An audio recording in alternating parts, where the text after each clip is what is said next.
welcome back to the One Celtic Fans View.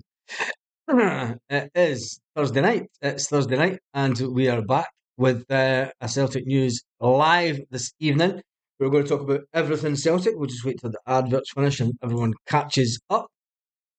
Everyone catches up with the lives. Let's jump into the comment section to see who is all on board.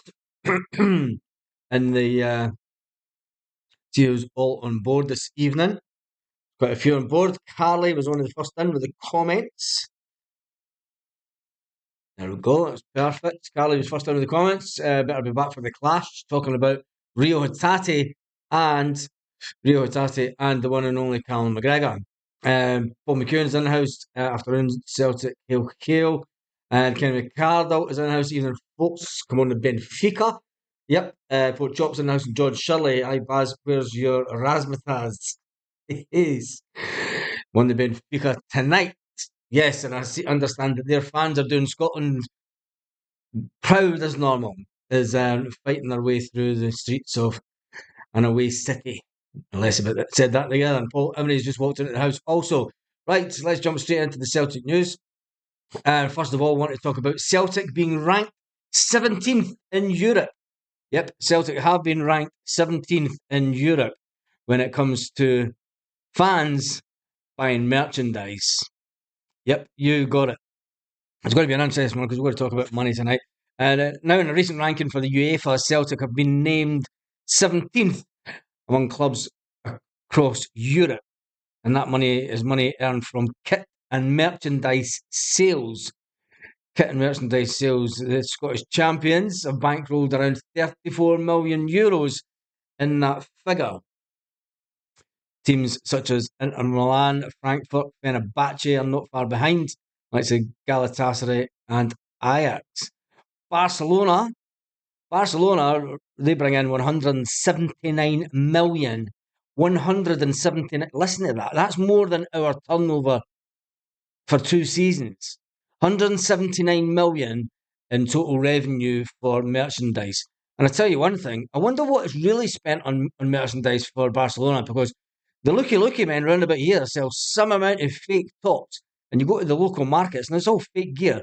When you take that into consideration, I mean, Barcelona must be about 300 million a year in merchandise around the world, surely. You've then got Real Madrid, 155 million, Bayern Munich, 147 million, Liverpool, 132 million. Man United dropped down to 130 million. It just shows because Man United aren't doing that well. And it just shows you, with all the money that Man City has, they don't have a big pool around the world because they're sitting 11th in that league, just in front of, and even Arsenal are sitting in 7th. Chelsea are sitting in 8th on 87 million, and Celtic are sitting 17th.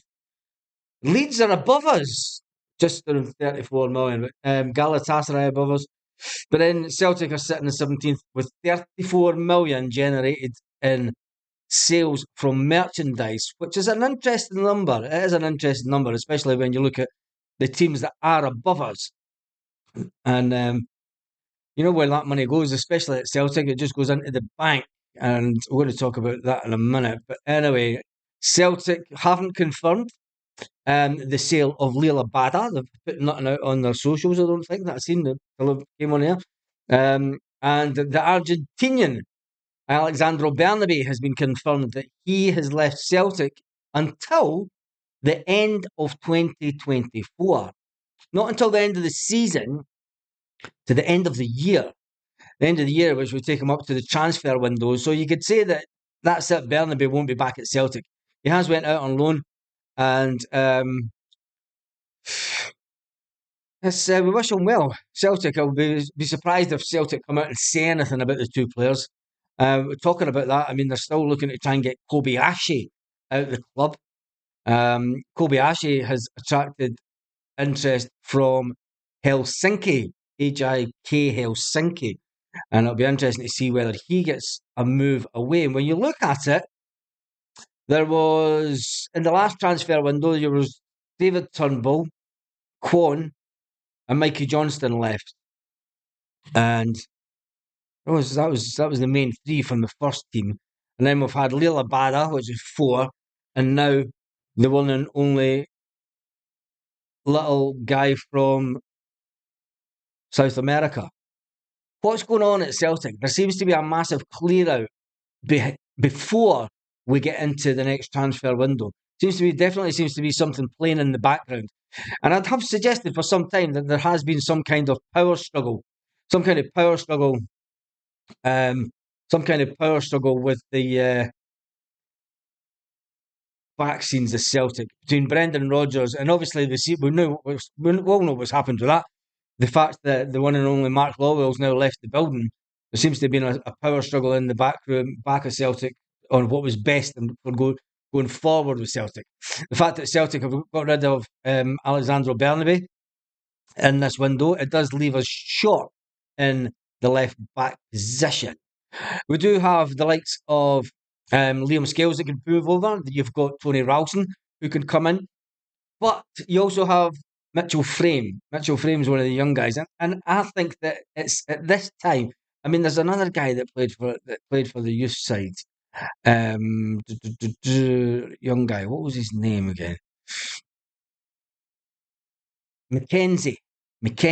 That was it. Magnus Mackenzie.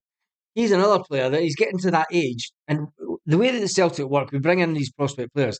If a young player at Celtic, when he gets to 18, 19, 20-year-old, and if he's not in and about knocking about the front door, knocking about that dressing room door, knocking about the manager's office door, saying, look, I should be getting played, there's something wrong with the system at Celtic. And maybe that's why Brendan Rodgers is getting rid of the likes of Bernabe, because he reckons that the two young guys at Celtic can come in and fill in adequately. Maybe they're going to take the club. You know, it's going to save us some money in the transfer market, and that will allow us to go buy a decent keeper. Talking about goalkeepers, we'll talk about him in a minute, but I mean, you've got to think of these young guys. Bernabe was 25-year-old. Bernabe was 25-year-old, and the right back was meant to come in to get rid of Greg Taylor. That hasn't worked. We spent 3.75 million on him. 3.75 million. So anyway, let's get to some of the comments and see what people are saying in the comments. It's going to be a quiet night tonight because everybody will want to watch that lot, won't they? Even Mrs. G. Lorna Gallagher is in the house. Paul Emery is in the house. Stuart Ramsey is in the house. Ian McBride is in the house. Christopher is in the house. And John Shirley, Baz, the only time the Govan Buns should be at Lisbon. They shouldn't even be in Lisbon. And I'm glad they're getting their totties, as they say, all around the city. Hail. Everybody says zest. Daniel McLaughlin says that'll go with your Amazon store. What was that? That'll go with the Amazon store. Lorna says, I'm okay, Uncle Stuart. Thanks. It's just the ongoing thing that they have on this channel. Very interesting to do that on other channels. Anyway, Cal Mac is in the house. Green Machine is in the house. It's the manager's decision or Lawwell's. Is it the manager's decision to get rid of these players or Lawwell's? I'd say it's the manager. The manager's obviously... Brendan did say that it would take him up to... If you look back to the beginning of the season, Brendan Rodgers says he wanted to get half a season with the players to decide who was good enough and who wasn't. And I think we forget about that when we look at the way that the season's panned out. We forget about what Brendan said at the start of the season. I mean, we all wanted rid of a lot of the deadwood. There was a monstrosity amount of players that were brought in during the last summer, and I think Brendan Rodgers accepted those players with one caveat to say, well, I'll bring these players in, but they better be good enough for Celtic and they better be to my standard. If not, and they'll be going back out the door just as quick as they came in. And I think Brendan Rodgers has put his foot down during the course of the season. And basically, when there was a couple of weeks ago when our major owner, his son, came over and was at Celtic Park, and it was probably for discussions with the manager, and the high-level staff, with the fact that there's certain positions that players have been brought in and have not been good enough. And it's the reason that Mark Lawwell was told, yeah, you're on gardening duty, son. You're on gardening duty. And we're just clearing out the deadwood. Is it the deadwood, though? I mean, we're buying deadwood to me, and deadwood to any football team should be players that you've brought in and they're not doing as well as what they should. And you've then brought in other players to replace them that are better. So my definition of deadwood would be players like, you could say James Forrest is deadwood, for instance, because he's not doing anything at Celtic. It's players like that have slipped into the background. Deadwood should never be players at a football club that you've brought in to try and make the club better.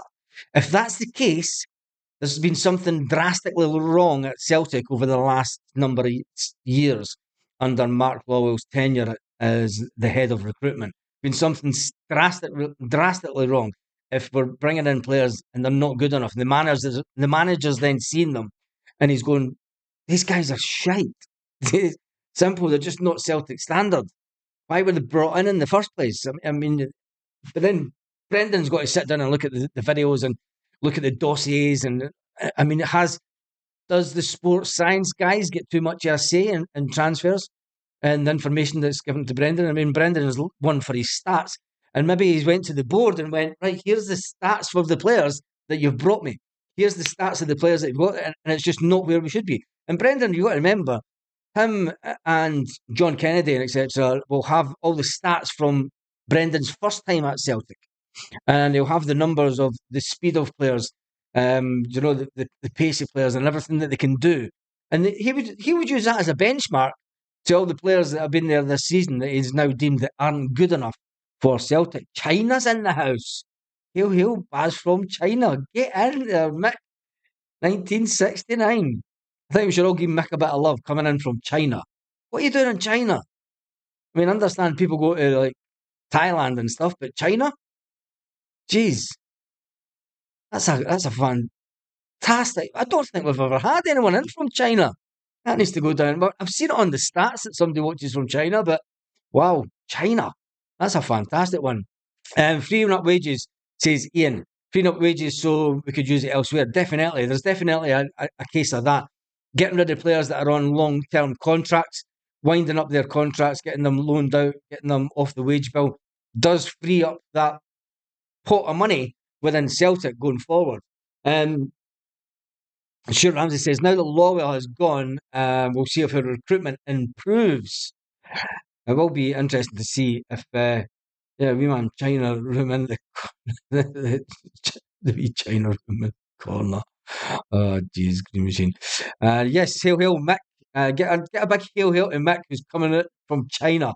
Ricky Kelly has just walked into the building. Also, right, the fact that Celtic have made 34 million just from merchandise, and Celtic fans are always fantastic for buying merchandise. But when you look at the numbers of other clubs that have fans from all around, I mean, I know that I say that we do have fans all around the world.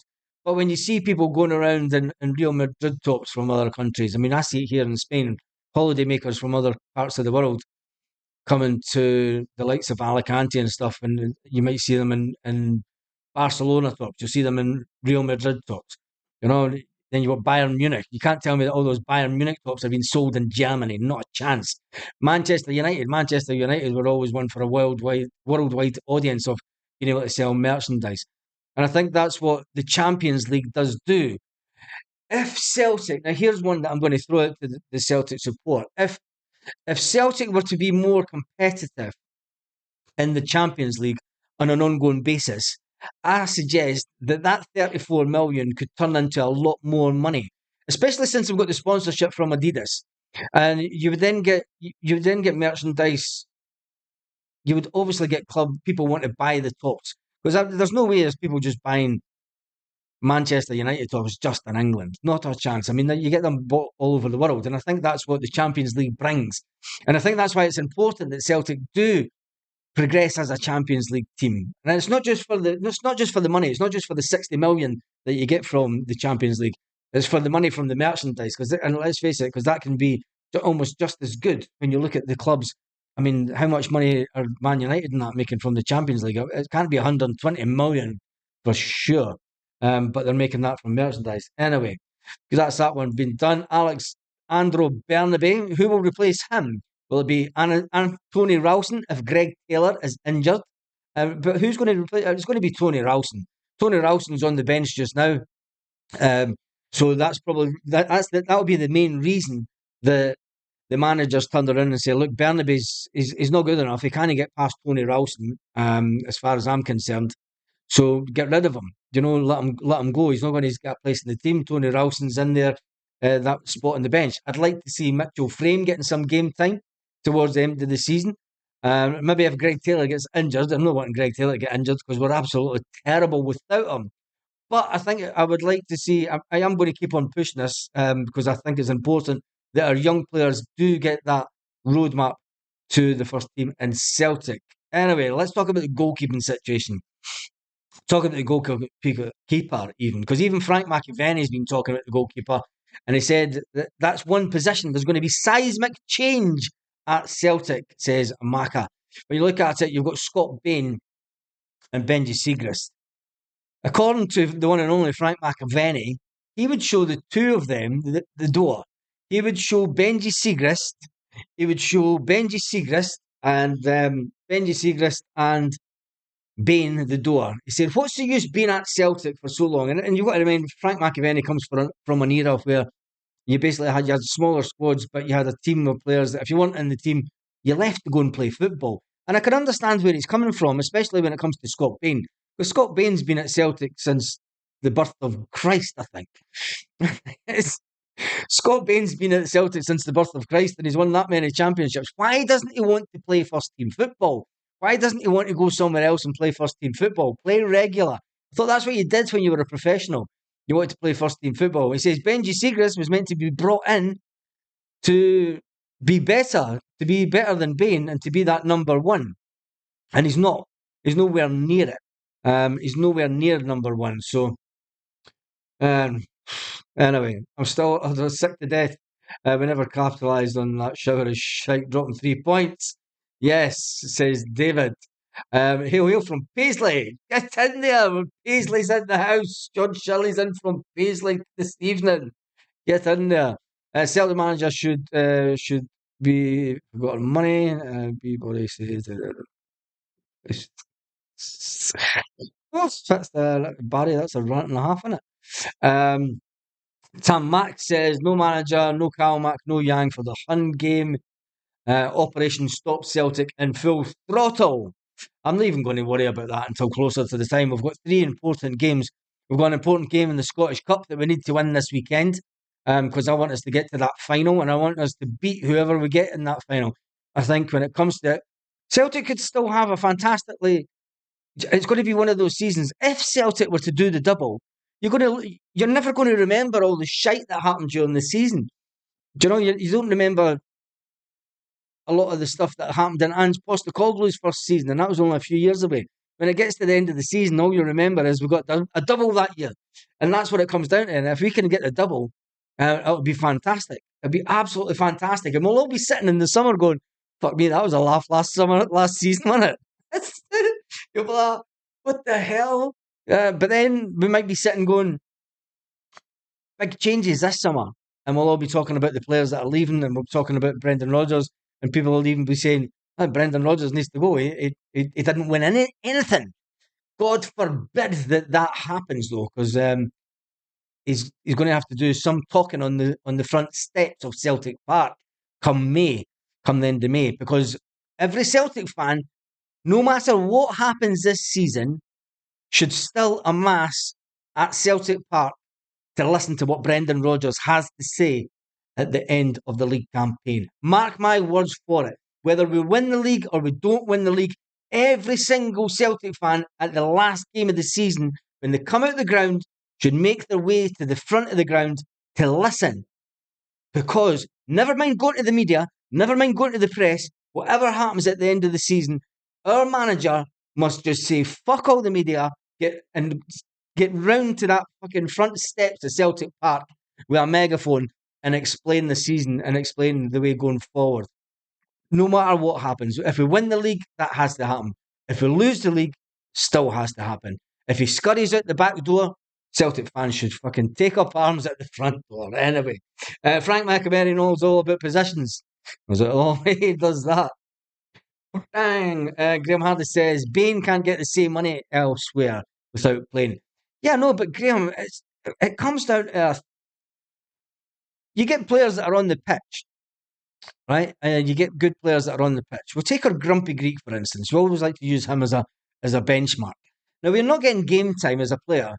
When you're not getting game time, you're sitting on the bench week in, week out.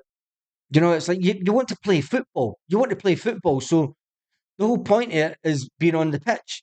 He's been at Celtic for years now. I mean, he last had a decent run in the team under Neil Lennon, for goodness sake. That was 3 managers ago. That was 3 managers ago. Um, he was used as a goalkeeper for cup competitions under Brendan Rodgers' first time round in the League Cup. You would think there would come one point in your career where you're just going to go, do you know what? I maybe do want to play. But then again, he's not getting injured. He's not overexerting his body. He's getting paid to stay fit. And a fucking laugh he's going to have, isn't it? Scott Bain has to be Scott Bain has to be sitting there like just counting the coin. He must be just sitting there counting the coin. I hope he invests it well. I hope he's going to be one of these guys that retires from football and never has to work again because he's spent all his wages from Celtic investing in property that's going to give him a residual income for years to come. He's probably got about 20 or 30, and then I know a lot of football players do that. He's probably got 20 or 30 properties that he rents out, and that's probably going to give him an income for life. There's no way that Scott Bain's sitting there going, oh, fucking hard graft today. Do you know what I mean? Not a chance. Ken Bain is an absolute. I just don't get the situation with Bain at all. Having lunch in Boston, Baz. Boston. We're right around the world today. We are all around the world. Rodney is having lunch in Boston as we speak. And it's just got dark here in España.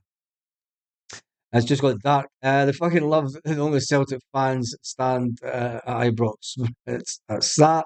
John Shirley Baz, why do we sign players that are injury prone this season?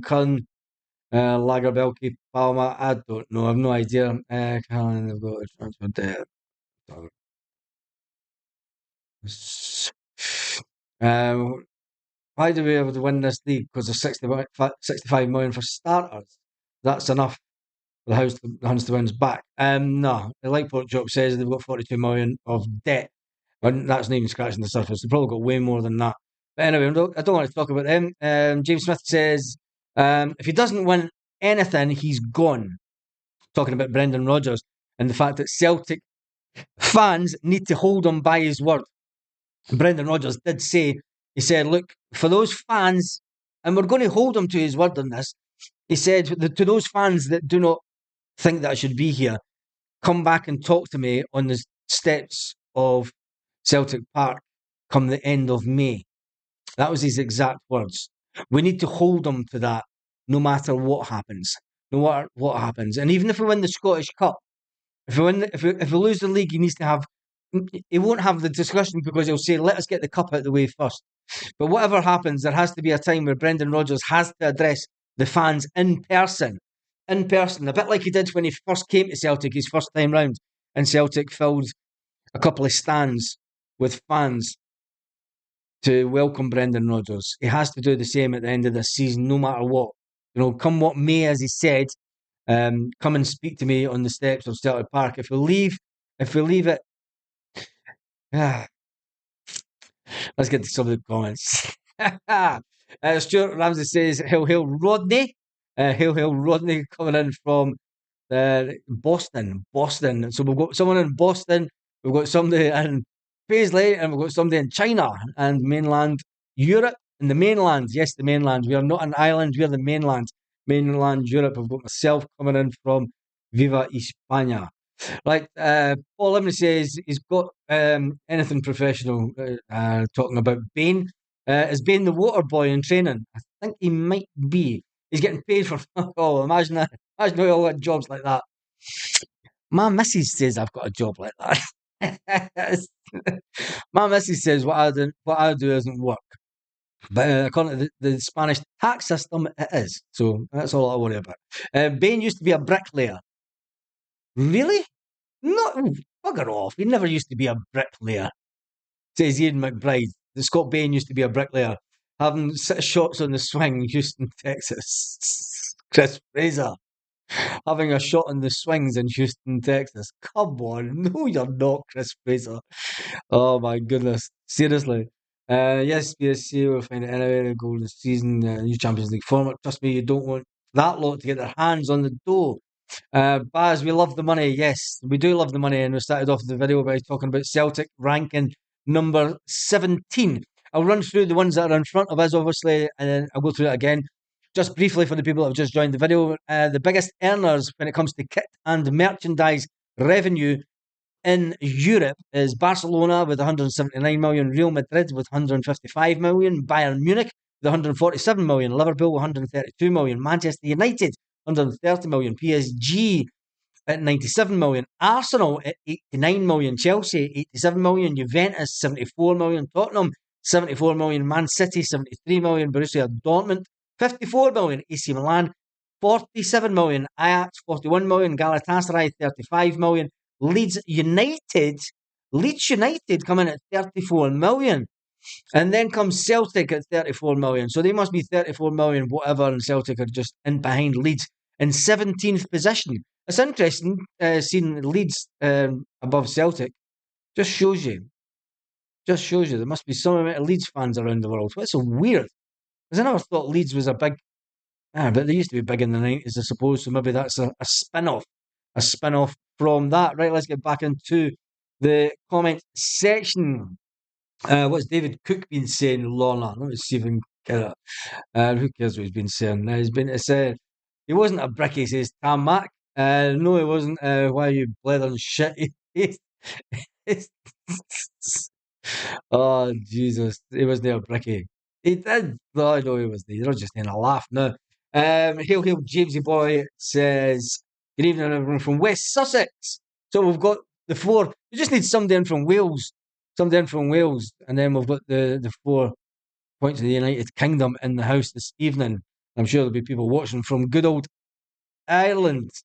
Lots of people watching from Ireland. Anyway, let's get some more Celtic news. Celtic, without goalkeeper this summer, it's put all eyes on Scott Bain and Benji Siegrist. And Frank McAvenny says that the two of them should be shown the door. Benji Siegrist isn't good enough to be number one. He should be shown the door just for the fact that he's been at Celtic a couple of years. And if he's not going to get a chance to play, get him out the door. We need somebody that can push the number one goalkeeper. Scott Bain, let's face facts. Scott Bain is only there for the Scottish contingent. If Celtic were to go out and buy another Scottish goalkeeper that was deemed better than Scott Bain would be at the door straight as. So that's the only reason that Scott Bain is in the squad and is.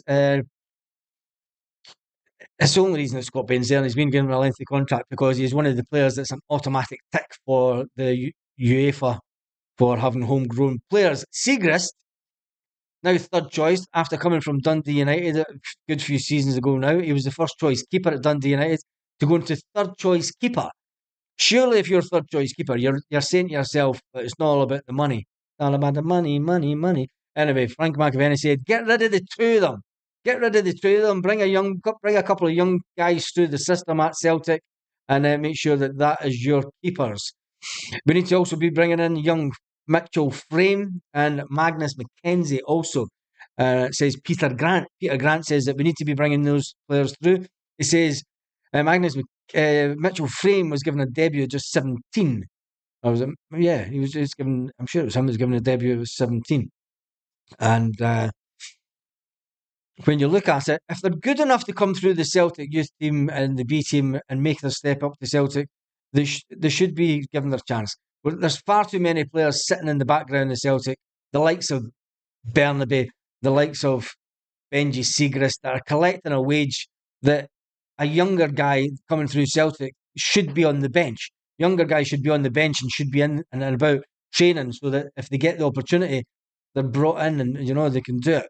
Anyway, and it would save us a shitload of money, which then means we can go and spend more money on the likes of a decent striker, a decent holding midfield player, a decent goalkeeper maybe. Those are 3 positions that I'd like to see strengthened in the summer. When you see all the players that are leaving this summer, who do you think will bring in? How many players do you think that Brendan Rodgers will bring into the squad? mean, there's going to be a lot of positions that we're going to need, and it's absolutely crazy that we're spending so much money. Big Rab was a bricklayer, said Rick Kelly again. No, he wasn't. Why did our number 3 keeper never play? I thought he was brought in as number 2. Yes, he was meant to be our number 2 goalkeeper. And everybody thought Scott Bain would leave Celtic. But with the change of the European thing for homegrown players, meant that Celtic needed to maximise the Scottish players. We don't have as many Scottish outfield players as what we used to at Celtic. So Scott Bain, the only reason that Scott Bain is number 2 is because he's Scottish. He brings in the Scottish contingent, which is a bit of a hard luck story to Benji Siegrist because it's pushed him down into third position. And to be fair, he's not good enough to push Scott Bain out the team. Definitely not good enough to put Scott Bain out the team. Anyway, where are we when it comes to another manager? It's not the night to talk about another manager. Anyway, we've been on the go for 30 odd minutes this evening. Angus Gunn. Yes, maybe Angus Gunn. But is he a quality goalkeeper? You know, I mean, it's all right playing for Scotland and playing when you've got 5 at the back. Can he do it at a higher level? You know what I mean? I don't know.